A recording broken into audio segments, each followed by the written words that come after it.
This has been one of my favorite sweet treats since childhood and is a staple in any Italian household. It has to be Torta di Mele, apple cake. To start, peel all of the apples, chop 4 of them into small cubes, and then cut the rest in half-moon slices to put on top of the cake. To avoid them turning brown, I'm gonna squeeze some lemon juice on top.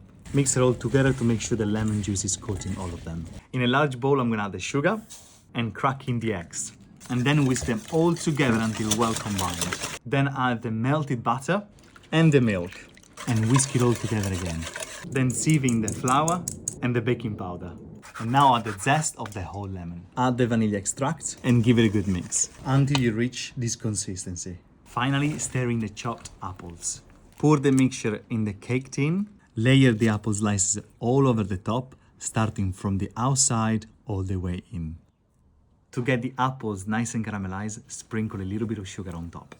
Place it in the middle shelf of the oven and bake it until nice and golden all over. Remove it from the tin and let it rest for at least 15 minutes. Sprinkle it with icing sugar all over before serving it.